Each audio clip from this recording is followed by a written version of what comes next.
కువైట్లోని మంగాఫ్లో ఉన్న భవనంలో జరిగిన ఘోర అగ్ని ప్రమాదం జరిగింది. 49 మంది అగ్నికీలల్లో చిక్కుకొని సజీవ దహనం కాగా వారిలో 42 మంది భారతీయులు ఉన్నారు. 21 మంది కేరళ వాసులు, మిగిలిన వారు తమిళనాడు, యూపీకి చెందిన వారుగా భావిస్తున్నారు. ఈ ఘటనపై ప్రధాని నరేంద్ర మోడీ తీవ్ర దిగ్భ్రాంతి వ్యక్తం చేశారు. మంగాఫ్ నగరంలో భారతీయులు నివసిస్తున్న ఒక అపార్ట్మెంట్లో అగ్ని ప్రమాదం సంభవించడంతో భారీగా మంటలు, దట్టంగా పొగ వ్యాపించింది. ప్రమాదంలో మరొక 50 మందికి పైగా గాయాల పాలయ్యారు. కార్మికులంతా నిద్రలో ఉండగా వంటగదిలో చెలరేగిన మంటలు క్షణాల్లో భవనం మొత్తం వ్యాపించాయి.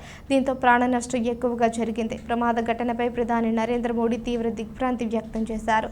బుధవారం సాయంత్రం ఆయన సమీక్ష నిర్వహించారు. మృతుల కుటుంబాలకు 2 లక్షల పరిహారాన్ని ప్రకటించారు. మరొక వైపు భారత రాయబార కార్యాలయం అత్యవసర సహాయక చర్యలు చేపట్టింది. గాయపడిన వారిని స్థానికంగా ఉన్న ఆసుపత్రులకు తరలించారు. మృతదేహాలు గుర్తుపట్టలేని విధంగా కాలిపోయాయి. దాంతో వాటి గుర్తింపు కోసం DNA పరీక్షలు నిర్వహిస్తున్నారని కేంద్ర మంత్రి కీర్తి వర్ధన్ సింగ్ వెల్లడించారు. మృతులను గుర్తించిన వెంటనే వారి బంధువులకు సమాచారం అందిస్తాం. వాయుసేన విమానం ఆ మృతదేహాలను స్వదేశానికి తీసుకువస్తుంది అని తెలిపారు. ఈ ఘటనకు సంబంధించి మరికొన్ని విషయాలు వెలుగులోకి వచ్చాయి. మెట్లపై కాలిపోయిన మృతదేహాలు కనిపించాయని స్థానిక మీడియా వెల్లడించింది. కొందరు ప్రాణాలు కాపాడుకునేందుకు కిటికీలో నుంచి దూకి గాయపడ్డారని పేర్కొంది. తలుపుకు తాళం వేసి ఉండడంతో వారు భవనం పైభాగానికి వెళ్లలేకపోయినట్లు పేర్కొంది. ఈ ఘటనపై విదేశాంగ మంత్రి జైశంకర్ కువైట్ ప్రభుత్వంతో మాట్లాడారు. అగ్ని ప్రమాద మృతులను సాధ్యమైనంత త్వరగా వెనక్కి పంపేలా చూడాలని కోరారు.